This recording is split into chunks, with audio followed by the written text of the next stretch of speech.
Is that thunder rumbling? No. You're just in the cage with Richie Rage. The Cage with Richie Rage. What's going on, folks? I'm Richie Rage, and you are in the cage. Now, the subject for today is one I'm not entirely familiar with myself. In fact, I don't know much about it at all. It's actually several subjects. It involves herbalism and something called essential oils and what's that other one? The old women thing, the old lady thing. You mean Appalachian granny women? Yeah, Appalachian granny women. And it falls under the umbrella of natural remedies, herbal remedies. Today I have someone here that knows a lot more about the subject than I do. My producer, Grace. Now, you've been into the Appalachian granny thing for how long now? Thing? Yeah, the Appalachian Granny Remedies, I'm sorry. You mean herbal remedies?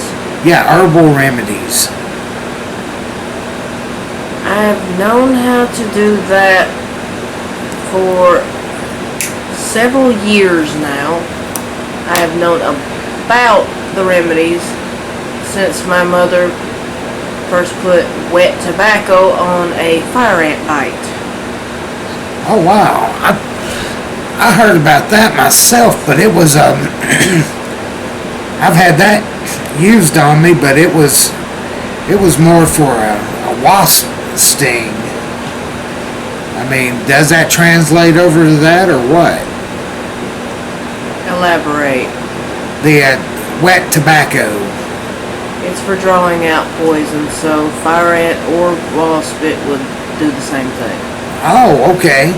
And folks, this doesn't just cover stings. It covers a lot of stuff like cuts. Like one I've heard is a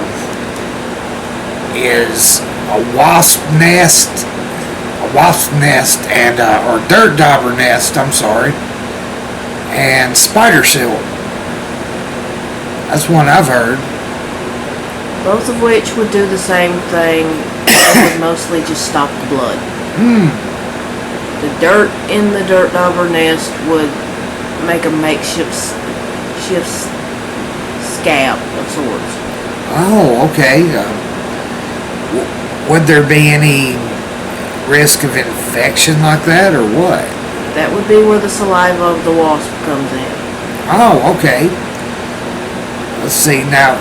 How important and relevant do you believe the old granny remedies are?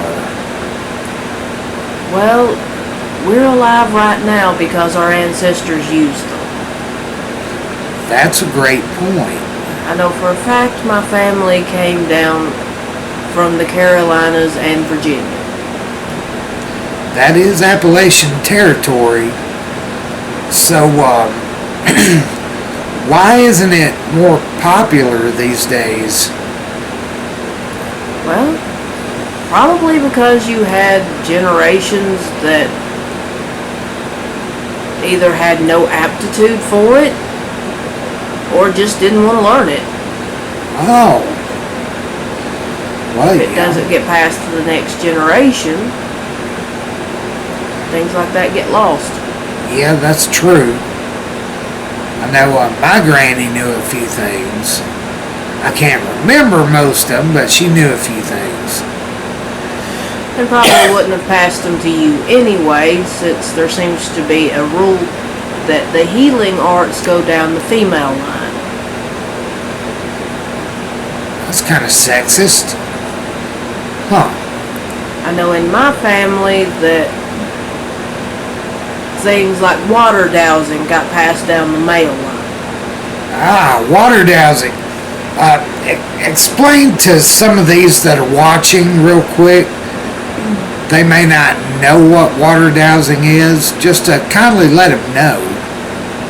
That would be where you take a forked stick in the shape of a Y or 2 bent metal rods, and it will show you where on the land that water is under the earth.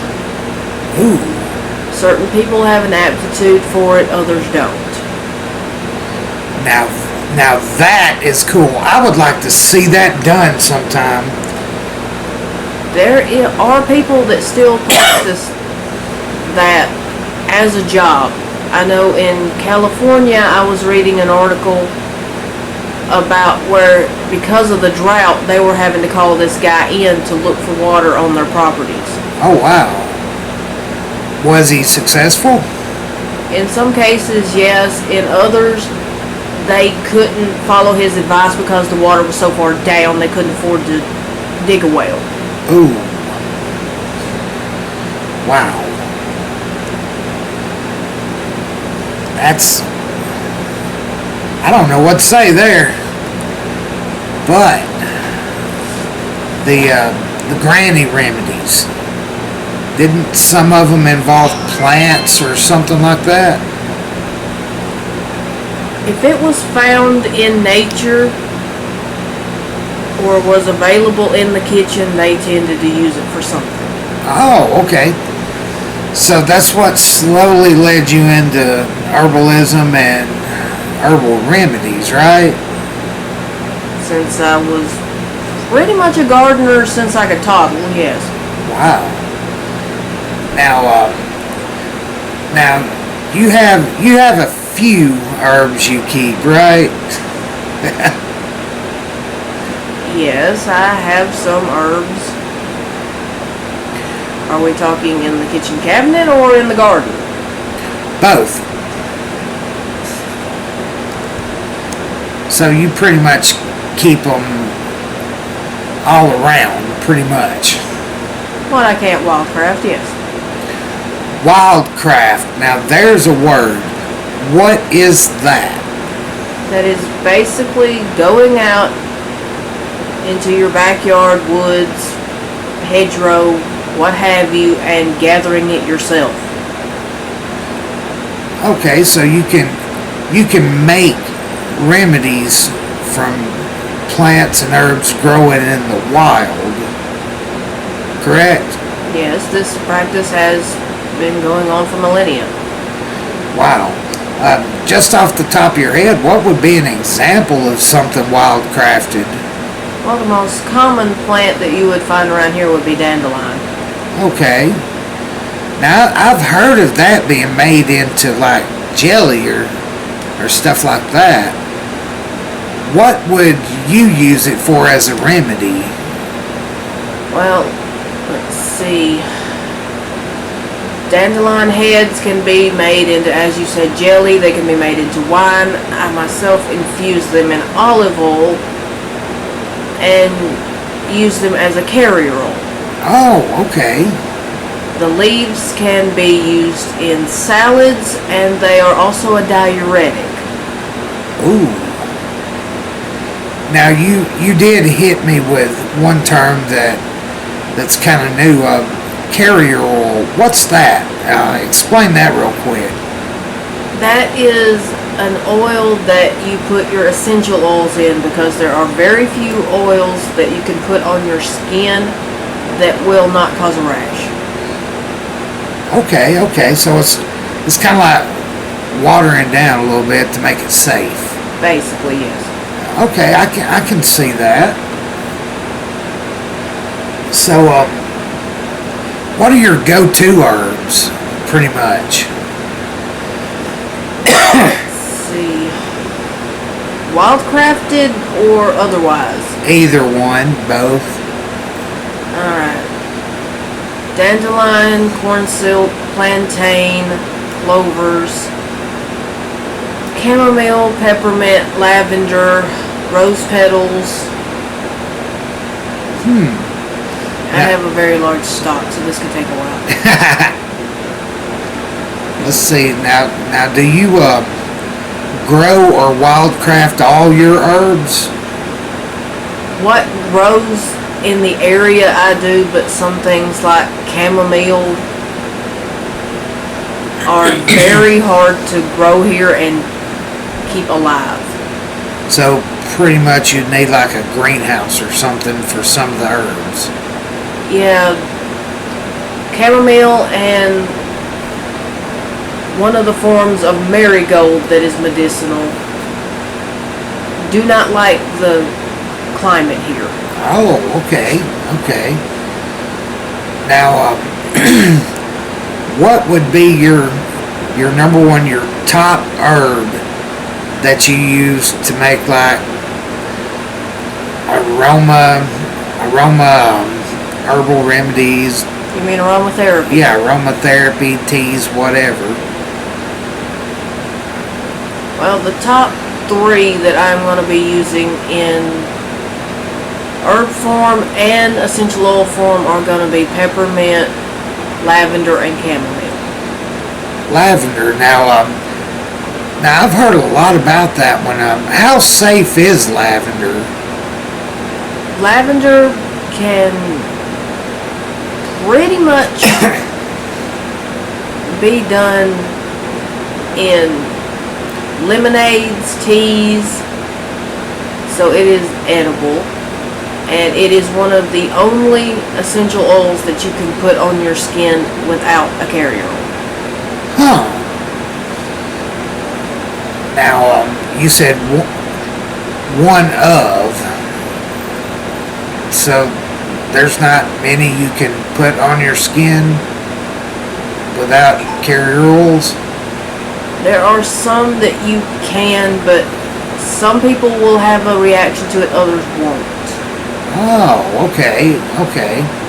Some people can put tea tree on a cut without a carrier oil and it have no effect. Others will break out into a rash. Ooh. I don't like rashes. Rashes hurt and burn. Now,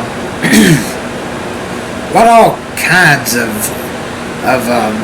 remedies do you make? I mean, what types? I mean, what's the easiest type for you to make? The ones that I tend to make, that, as you said, the easiest is going to be a tea. Alright, a tea. Alright, go ahead and explain that one. Most are going to have a working idea of what a tea is. Let's just go ahead and explain it anyway. Yeah,